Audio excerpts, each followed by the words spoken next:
Savez-vous vraiment ce qui s'est passé à Sodome et Gomorrhe, ou le véritable récit de ces lieux reste-t-il un mystère? L'histoire de Sodome et Gomorrhe est l'un des récits les plus célèbres de la Bible, mais ce qui nous a été enseigné n'est rien d'autre qu'une version réduite et déformée, agrémentée de diverses interprétations au fil du temps. Dans la vidéo d'aujourd'hui, nous allons ouvrir les rideaux et éclairer les secrets qui entourent la ruine de ces villes, en explorant les détails que beaucoup préfèrent laisser dans l'ombre. Le péché de Sodome et Gomorrhe se limite-t-il vraiment à l'homosexualité, comme beaucoup le prétendent, ou existe-t-il une intrigue beaucoup plus riche, pleine d'enseignements qui peuvent nous amener à repenser notre vision de la société et des valeurs humaines? Préparez-vous à un voyage inattendu à travers les pages de l'histoire, où des secrets déguisés attendent d'être révélés, et bien sûr, ce que la Bible a vraiment à dire. Explorons ensemble la saga de Sodome et Gomorrhe, un récit qui promet d'en laisser plus d'un bouche bée, plein de détails passés inaperçus aux yeux des plus attentifs. Avant de plonger dans ce mystère qui a intrigué des générations entières à travers le monde, il convient de replacer cette histoire dans le contexte historique et géographique de son époque. Ces deux villes n'étaient pas de simples points sur la carte. Elles étaient établies dans la région dynamique du sud-est de Canaan, près de la mer Morte, une région qui se distingue aujourd'hui par sa sécheresse et sa géographie difficile, mais qui, à l'époque, Sodome et Gomorrhe était le cœur battant d'un commerce vital qui reliait l'Égypte à la Mésopotamie, avec une importance économique digne d'un véritable tapis rouge. La région était un véritable trésor naturel, rempli de terres nourricières et de champs verdoyants, comme un festin sans fin pour les yeux et l'estomac. Cependant, ce succès n'était pas le miroir d'une harmonie sociale ou d'une éthique. Les villes ont été la proie d'une morale déformée qui a tourné le dos aux piliers de la justice et de l'accueil qui étaient essentiels à l'existence des anciennes civilisations. Sodome et Gomorrhe étaient célèbres pour leur extravagance, mais il ne s'agissait pas seulement de ce que l'on pouvait toucher ou voir. La Bible dépeint Sodome et Gomorrhe comme un lieu de trouble où la violence et le manque d'empathie régnaient en maître. C'était un pays qui tournait le dos à ceux qui étaient sans défense, comme les étrangers et les nécessiteux. La véritable calamité de ces villes n'était pas seulement leur richesse, mais le dérèglement moral qui imprégnait leurs rues. Un lieu qui échangeait les valeurs fondamentales contre un festin de plaisirs éphémères et un égoïsme joyeux. Les récits traditionnels, en particulier ceux qui ont été façonnés par des siècles d'opinions religieuses, indiquent que les centres urbains ont été rasés principalement en raison de leurs transgressions amoureuses, en particulier en ce qui concerne l'homosexualité. Selon cette histoire, la transgression des villes était si grave que Dieu a envoyé des anges comme messagers pour avertir Lot, un homme bon qui vivait à Sodome, avant que les flammes et le soufre ne consument tout. Le fait que les habitants aient tenté de profiter des visiteurs divins est perçu comme un miroir des pratiques sexuelles non standards, ce qui a conduit de nombreuses personnes à conjecturer que le principal péché de Sodome et Gomorrhe était lié à l'homosexualité. Cette version, largement répandue par les prédicateurs et les érudits à travers l'histoire, a été utilisée pour justifier la condamnation des pratiques sexuelles qui ne correspondent pas aux normes traditionnelles de nombreuses religions. Le péché des villes de Sodome et Gomorrhe ne se limite pas à une question sexuelle. La Bible, cependant, ne dit jamais directement que l'homosexualité est le péché spécifique qui a conduit à la destruction. En fait, le récit décrit une série d'échecs sociaux et spirituels qui vont au-delà d'un acte unique. Le manque d'hospitalité, le mépris des étrangers, la violence et l'oppression des pauvres sont des thèmes récurrents dans le récit biblique. Mais ils sont souvent éclipsés par l'accent mis sur la sexualité. Pour comprendre la véritable signification de la destruction de Sodome et Gomorrhe, il faut aller au-delà de la vision traditionnelle et explorer les différentes couches de péché et de décadence présentes dans cette société. Et pour ce faire, nous devons regarder plus en profondeur, disent-ils, et nous pencher sur les questions qui étaient importantes à l'époque, lorsque nous approfondissons la Bible. Nous trouvons une description très différente de la simplification populaire du péché de Sodome et Gomorrhe dans Genèse 18 à 19. L'histoire parle beaucoup plus de la corruption morale et sociale des villes que d'un seul acte d'immoralité. Le mot péché qui apparaît dans ces textes ne se réfère pas exclusivement à la sexualité, mais à une série de pratiques qui impliquent l'injustice, la cruauté et le manque de respect envers les plus vulnérables. Contrairement à la croyance populaire, le texte original de la Genèse ne met pas l'accent sur l'homosexualité comme péché central de Sodome, mais sur la violence et l'oppression. L'un des versets clés qui reflète cela est Genèse 18 2021, où Dieu dit que le tollé contre Sodome et Gomorrhe est immense et que leur péché est très grave. Plutôt qu'une référence à une transgression sexuelle spécifique, la gravité du péché de Sodome et Gomorrhe est liée au comportement brutal de la société, en particulier à l'égard des plus faibles et des moins protégés. La première réaction des habitants est de violer les visiteurs, ce qui témoigne d'un profond mépris pour l'hospitalité, qui était l'une des valeurs fondamentales de la culture antique. La tentative des hommes d'abuser des visiteurs n'était pas simplement une question d'ordre sexuel, mais une démonstration claire de violence. Ces pratiques ne sont pas seulement un affront à la moralité individuelle, mais à un système social qui n'a pas su protéger les plus vulnérables, tels que les étrangers, les faibles et les pauvres. Le véritable échec de Sodome et Gomorrhe réside dans la dégradation de toute une société qui a tourné le dos aux fondements essentiels de la justice, de l'accueil et de la considération du prochain. En regardant ces failles du système, on se rend compte que la ruine des villes n'est pas le simple reflet d'un dérapage isolé, mais le résultat d'une société entière qui a bafoué les droits d'autrui, poussée par l'égoïsme et la tyrannie. Pour saisir l'importance de l'eau dans l'histoire de Sodome et Gomorrhe, il est essentiel d'observer sa relation avec les anges envoyés par Dieu. Lot, parent d'Abraham, apparaît comme un exemple de droiture au milieu du chaos et de la pourriture morale. Lorsque les anges font leur entrée triomphale dans Sodome, Lot les accueille à bras ouverts, comme s'ils étaient de vieux amis, en préparant un festin digne des rois. Pendant ce temps, les habitants de la ville, animés de mauvaises intentions, ne voient dans les nouveaux venus qu'une proie facile, prête à transformer ce qui pourrait être de l'amitié en abus. La différence entre Lot et les citoyens de Sodome est l'un des premiers aperçus de ce récit. L'accueil chaleureux et la sauvegarde de valeurs essentielles, si délicates dans la culture de l'Ancien Testament, sont présentés comme l'opposé de la brutalité et du mépris qui imprègnent les citoyens de la ville. Non seulement Lot accueille les anges dans sa maison, mais il met sa propre peau en jeu pour assurer leur sécurité, même face à une armée de gens colériques. Cet acte est sans doute décoiffant, mais il doit être compris à la lumière du contexte culturel de l'époque. Pour les habitants de ces régions, le respect du foyer et la protection des visiteurs valaient plus que tout au monde. Bien que la proposition de Lot semble être une énigme selon les normes d'aujourd'hui, elle révèle sa quête pour maintenir les valeurs d'accueil et de sécurité dans un endroit où ces principes s'évaporaient comme la brume au soleil. À son tour, l'épopée de Lot révèle la myopie éthique d'une société qui, au fil des ans, a oublié comment faire la différence entre le bien et le mal. L'obstination de Lot à protéger les anges, à ne pas céder aux caprices de la foule, révèle une lutte solitaire contre la pourriture éthique de Sodome. Le fait qu'il ait été le seul de sa ville à prendre cette mesure souligne à quel point la société s'était enfoncée dans la crasse morale. Alors que Lot garde les voyageurs divins, le reste de la ville se livre à un carnaval d'absurdité et d'égoïsme. Dieu, par l'intermédiaire de ses messagers, offre à Lot et à sa famille une bouée de sauvetage. Cette fuite est comme un cri de libération face à l'effondrement moral d'un peuple. Ils sont avertis de ne pas tourner la tête vers le passé, comme si le temps lui-même les tirait en arrière. Cependant, la femme de Lot, au mépris de l'avertissement, se retourne et finit par devenir une sculpture de sel, un véritable chef-d'œuvre de désobéissance. L'adieu du compagnon de Lot illustre le fait que la véritable liberté ne se limite pas au corps, mais qu'elle embrasse aussi l'âme, lorsque nous sommes capables de laisser derrière nous les affronts d'un passé ruiné. Ainsi, la fuite de Lot devient une lueur d'espoir au milieu du désordre, illustrant que même dans les communautés les plus minables, il existe une possibilité de salut pour ceux qui agissent avec justice. Changer de l'intérieur n'est pas une promenade de santé. C'est souvent comme mener une bataille épique contre soi-même, où la tentation de s'accrocher aux mauvaises choses joue le rôle du méchant. L'effondrement de Sodome et Gomorrhe est l'un des chapitres les plus intenses et les plus frappants de la Bible, fait d'un feu et d'un drame qui laisse bouche bée. Dans le récit biblique, la scène est à couper le souffle. Le Tout-Puissant envoie des flammes et de la fumée du ciel, dévorant les villes et tous leurs biens comme s'il s'agissait de morceaux de papier dans un feu d'été. Cette démolition rapide et dévastatrice peut, à première vue, apparaître comme une punition directe et féroce pour un méfait. Cependant, si vous concentrez votre loupe sur l'histoire, vous vous rendez compte que la ruine de Sodome et Gomorrhe a des significations beaucoup plus riches, à la fois comme une relique du passé et comme une allégorie de la vie. Elle devient l'emblème d'une société qui, en s'éloignant des règles fondamentales de justice, d'équilibre et d'acceptation, est devenue un bateau à la dérive. Cette pluie de feu et de soufre, souvent perçue comme une fureur divine, est en fait un purificateur ardent, qui nettoie une société qui a oublié sa morale en anéantissant Sodome et Gomorrhe. Ce n'est pas seulement l'occasion pour Dieu de donner une leçon, c'est aussi une véritable purification cosmique. La dévastation, plus qu'une simple vengeance, représente les conséquences inéluctables de l'ignorance des valeurs qui donnent vie à tout groupe humain.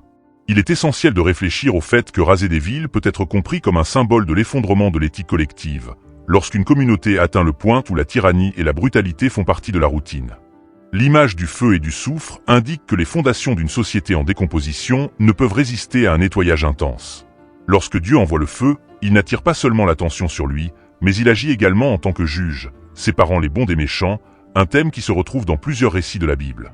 Cette flamme, qui ressemble davantage à un spectacle pyrotechnique, pourrait avoir une origine beaucoup moins surnaturelle, comme une explosion volcanique ou même une météorite rendant une visite inopportune dans les environs de la mer Morte.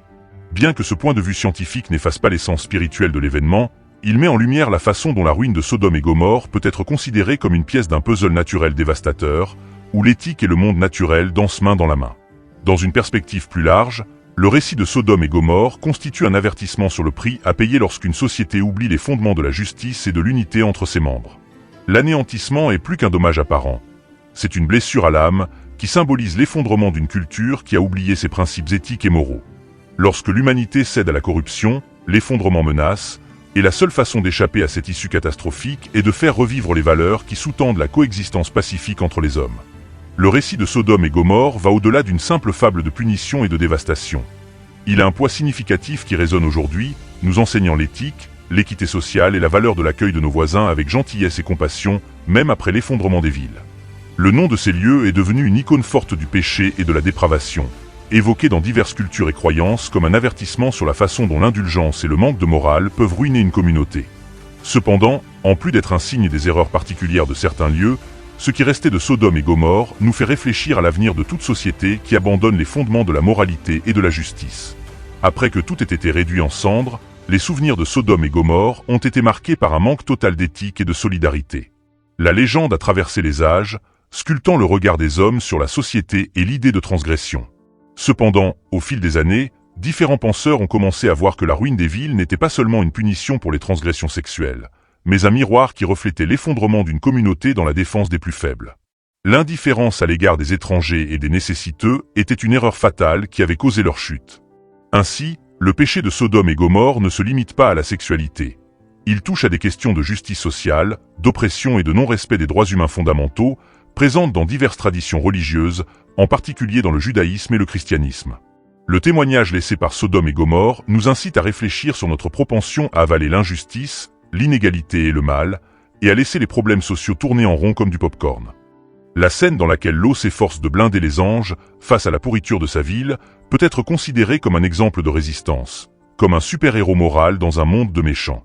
Il nous montre que, même lorsque le monde semble s'écrouler, il y a toujours une place pour les gestes nobles et pour le maintien des valeurs qui font de nous des êtres humains.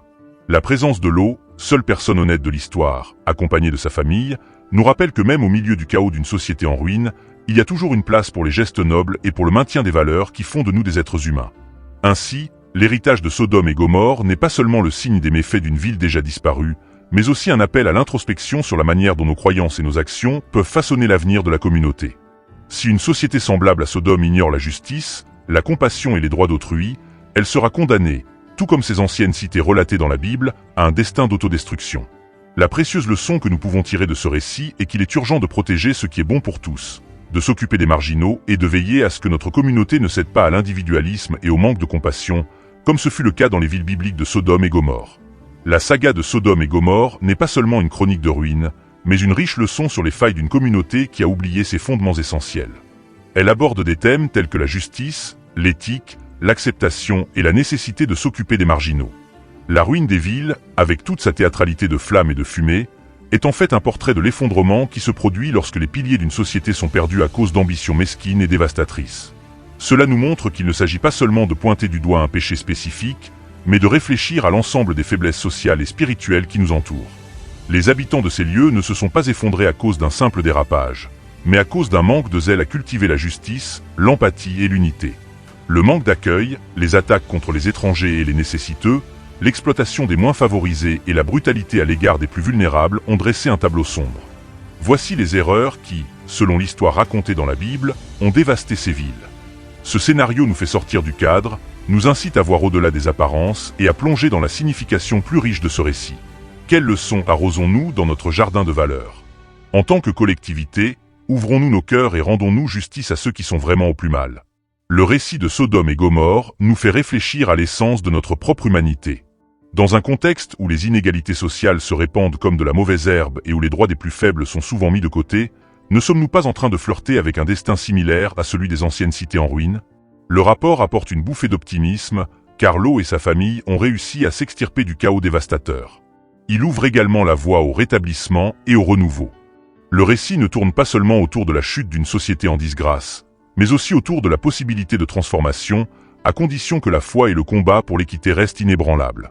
Il est possible, même face au chaos, de lutter contre les ténèbres, de protéger les valeurs justes, et en fin de compte, de sauver ceux qui aspirent à la lumière, même lorsque l'ombre semble dominer. Des leçons que nous tirons de ces métropoles oubliées, il ressort que l'éthique et l'équité doivent être le fondement de nos attitudes. Ignorer les valeurs essentielles qui garantissent une coexistence harmonieuse et équitable peut nous conduire, tout comme ces lieux, vers l'abîme de l'autodestruction. Il est donc essentiel que, tout en nous souvenant de la saga de Sodome et Gomorrhe, nous cherchions à cultiver une planète plus juste et plus chaleureuse pour tous les cœurs.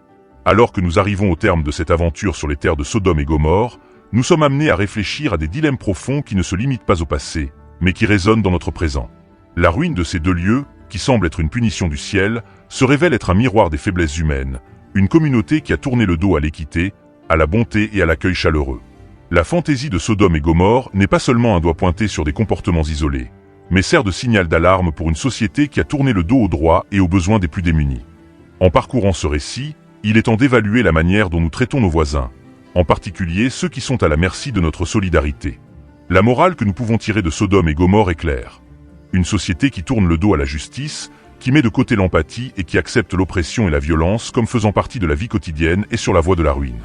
Dans un monde où les inégalités sociales et les injustices sont comme des mauvaises herbes qui poussent sans contrôle, il est bon de se rappeler que même le plus petit acte de gentillesse, ce geste d'aide sans prétention, peut être un phare dans l'obscurité.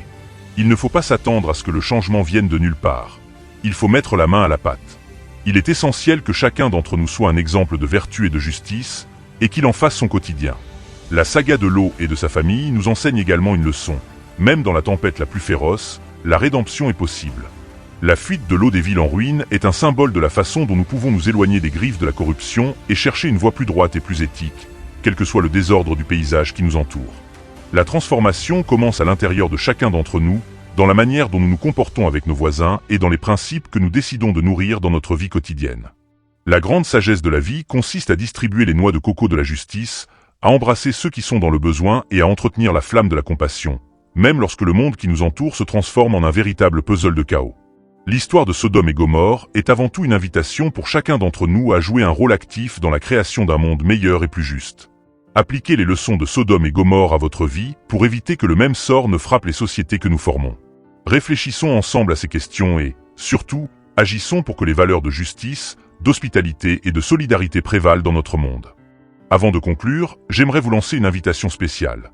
Si vous avez aimé explorer la véritable histoire de Sodome et Gomorrhe et les leçons profondes qu'elle nous enseigne, n'oubliez pas de vous abonner à notre chaîne, avec des analyses et des réflexions approfondies sur des thèmes bibliques qui peuvent transformer votre façon de comprendre les Écritures, et bien sûr, activez la cloche pour recevoir des notifications chaque fois qu'une nouvelle vidéo est mise en ligne afin de ne manquer aucune de nos prochaines études et, si vous connaissez quelqu'un qui est également intéressé par une étude plus approfondie de la Bible et des significations cachées dans les histoires sacrées, partagez cette vidéo avec lui. Nous pourrons ainsi grandir et échanger des idées sur ce que la Bible a à nous enseigner, nous diffuserons ces connaissances et favoriserons un débat sain et enrichissant. Alors abonnez-vous, activez la cloche et partagez-la avec vos amis.